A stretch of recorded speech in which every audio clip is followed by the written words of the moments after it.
Olá, meus irmãos, eu sou o irmão Dil, ou Dil, como vocês acharem melhor. Bom, esse vídeo não vai ser um vídeo resposta, claro que não, que eu não gosto muito disso, né? Mas esse vídeo vai ser em resposta, ou melhor dizendo, vai ser para compartilhar com o irmão. O irmão mandou um e-mail para mim falando sobre 2 Tessalonicenses capítulo 2, e ele questionou algumas coisas da qual eu não acredito, né? Então nós começamos a conversar. Como se prolongou muito, então por mensagens fica meio que, né, meio que ruim para entender, não é? Então eu resolvi fazer o vídeo com autorização dele. Esse irmão, ele se chama Fábio, e eu pedi para ele para que eu pudesse estar fazendo o vídeo, para que ele pudesse estar entendendo melhor. E assim, mas é óbvio, é claro que não vai ficar somente aqui nesse vídeo. Eu quero que a questão seja respondida tanto para mim quanto para ele também.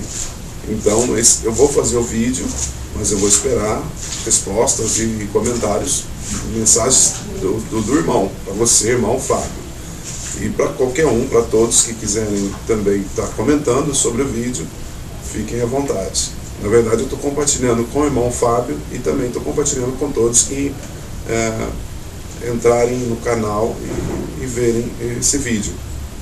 Portanto, eu não estou aqui para ensinar, simplesmente eu estou para compartilhar com os irmãos, para aprender com os irmãos. E para não ficar assim tão demorado, né? Porque o vídeo é fácil, é rápido para fazer. Só que para renderizar o vídeo demora muito. Então, por dois motivos, né? Eu vou estar fazendo em MP3, somente a voz. Porque, exatamente, para renderizar é mais rápido, muito mais rápido do que um vídeo MPG ou um MP4 que demora muito para renderizar. E outra porque também o livro de 2 Tessalonicenses capítulo 2, eu quero falar todo o capítulo. Eu quero compartilhar todo o capítulo. Não quero compartilhar em só 2 ou 3 versículos. Eu quero compartilhar todo o capítulo. E com isso vai ficar mais rápido para renderizar. Tá bom? Somente isso.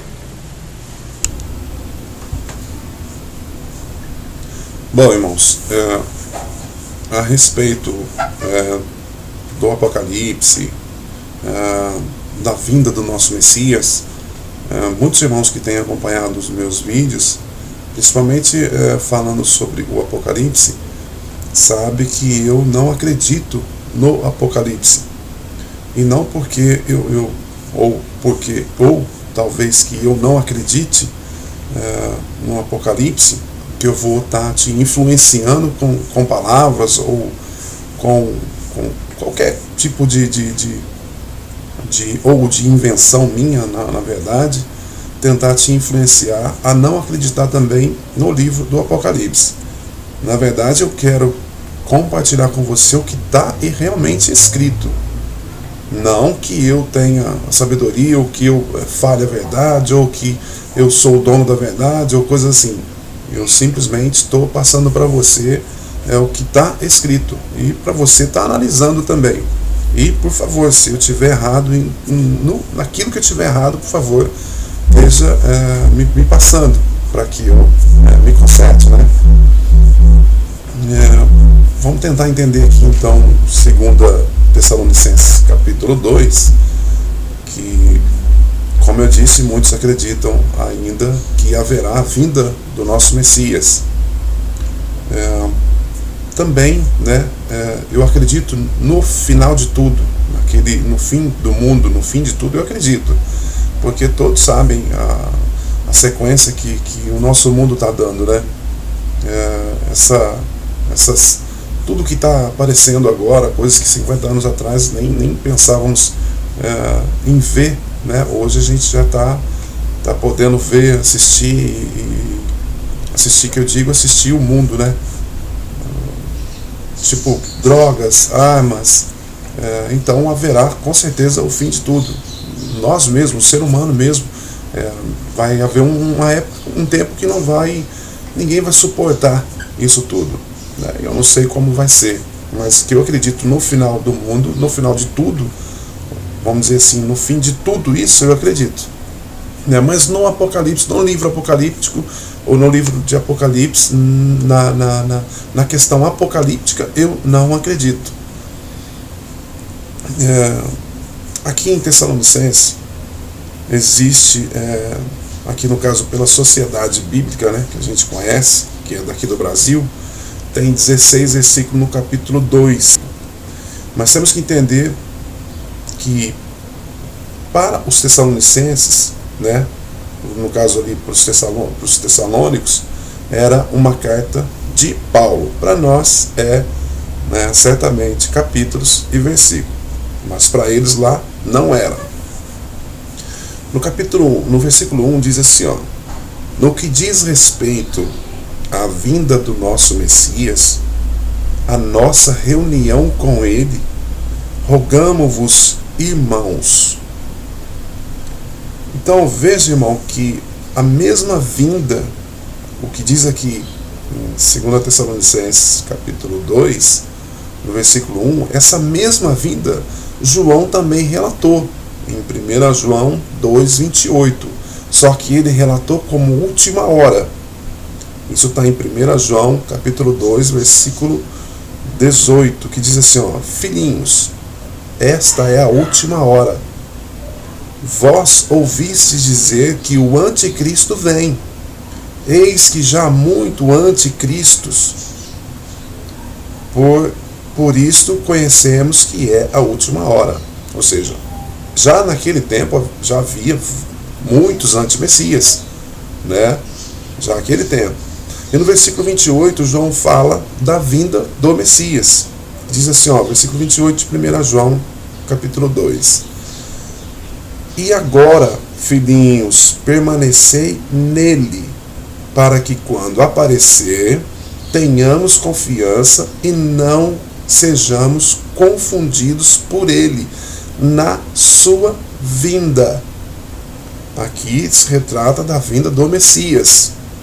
Mas essa vinda do Messias, em nenhum momento, em nenhuma parte da Escritura, você encontra a vinda dele para a terra.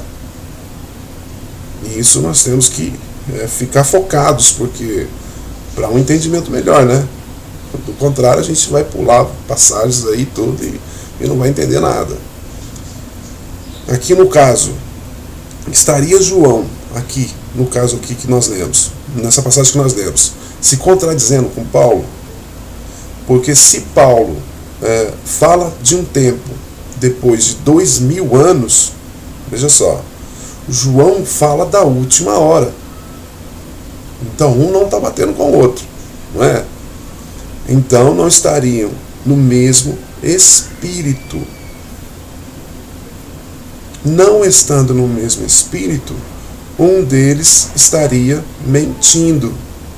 Se um deles estivesse mentindo, um deles seria de Satanás, e não os dois do Messias. Porque se Paulo relata no versículo 1 da vinda do nosso Messias, mas que os defensores de Apocalipse apegam nessa vinda que ainda está por vir, está para vir ainda e não veio, João relata que já era, há 2000 anos atrás, a última hora. Então um dos dois estão errados. Ou eu vejo que os homens de hoje que esperam o Apocalipse que estão errados. Mas eu estou dizendo aqui para os que são defensores, né, do Apocalipse. Então, para vocês, um deles está errado. Ou Paulo está errado dizendo a vinda do Messias e vocês tratam essa vinda para agora, ou João está errado dizendo que aquela hora, 2000 anos atrás, era a última hora. No versículo 2, voltando lá para 2 Tessalonicenses, capítulo 2, diz assim, ó: não vos deixeis facilmente perturbar o espírito e alarmar-vos, nem por alguma pretensa revelação, nem por palavra ou cartas tidas como procedentes de nós, e que vos afirmasse entrar iminente o dia do Messias, o dia do Salvador. Nota que esse versículo, Paulo está dizendo para os tessalônicos, isso é somente para os tessalônicos, só para as pessoas de Tessalonicenses, afirmando que eles não deveriam se alarmar pelo motivo deles acreditarem na rápida vinda do Messias, sem que antes aparecesse o filho da perdição. Que isso está escrito no versículo 3 e no versículo 4, que diz assim o versículo 3: ninguém, de modo algum, vos engane. Vos engane. Paulo estava mandando uma carta para as pessoas de Tessalonicenses. Então, se você notar, não está escrito ali nessa passagem para todas as línguas, para todas as nações, para o resto do mundo. Está escrito ali somente para o povo de Tessalonicenses, as pessoas de Tessalonicenses, os moradores de Tessalonicenses. Se fosse para o resto do mundo, para todos os povos, todas as línguas, Paulo estaria mandando uma carta também para nós. Só que todos sabem que nós, brasileiros, não existia naquela época. Então jamais Paulo estaria mandando uma carta para o Brasil, tá? Para não perdermos a noção do que estamos lendo, para podermos entender melhor, eu convido você para ler também o primeiro capítulo de 2 Tessalonicenses. No primeiro capítulo, voltando aqui um capítulo atrás, e no capítulo do primeiro versículo diz assim, ó: Paulo, Silvano e Timóteo, a igreja dos Tessalonicenses. Veja que essa carta foi endereçada para os tessalônicos, reunida no Criador, nosso Pai, e no Salvador, o nosso Messias. E por que eu acredito que foi para os Tessalonicenses somente?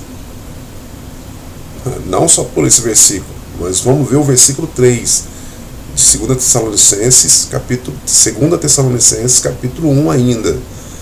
No versículo 3 diz assim, ó: sentimos-nos na obrigação de incessantemente dar graças ao Criador a respeito de vós.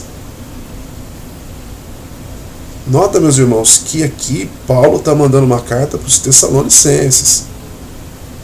Por isso ele diz, a respeito de vós, nós incessantemente damos graças ao Criador a respeito de vós. Irmãos, aliás, o versículo 3 ainda, com muita razão, visto que a vossa fé, não a nossa, vai progredindo sempre mais e desenvolvendo-se a cidade que tendes uns para com os outros. No versículo 5 de 1 Tessalonicenses, capítulo 1, diz assim, ó: elas constituem um indício do justo juízo do Criador, e de que sereis considerados dignos do reino do Criador, pelo qual padeceis ou padeceis. Nota que Paulo está falando com os tessalônicos, não é? E novamente, não para o restante do mundo. Se fosse para o restante do mundo, como eu disse, ele falaria. Mas como falar de um sofrimento do qual ele não sabe? Porque Paulo não sabia do nosso sofrimento, nem sabia se nós íamos sofrer. Paulo nem conhecia essa parte aqui do Brasil, esse continente talvez. Não tinha como Paulo estar mandando essa carta para nós. O sofrimento dos Tessalonicenses, sim, esse ele sabia. Nós aqui não. no versículo 6 diz assim, ó, de fato, justo é que o Criador dê em paga aflição àqueles que vos afligem. Nota que a palavra aqui está afligem. Seria para o presente. Se fosse para o futuro, Paulo ia dizer aquele que vos afligissem, ou aqueles que vos afligirem. Não, ele está dizendo aqui que vos afligem. Era porque os tessalonicenses estavam sendo afligidos por outras pessoas. Que muitas coisas aqui eu vou pular, na verdade, eu vou pular para não ficar tão extensivo a leitura. Porque o que interessa aqui é a 2 Tessalonicenses. Eu estou lendo aqui o segundo capítulo, mas eu estou lendo aqui o primeiro capítulo para você poder entender que realmente essa carta foi endereçada para os Tessalonicenses.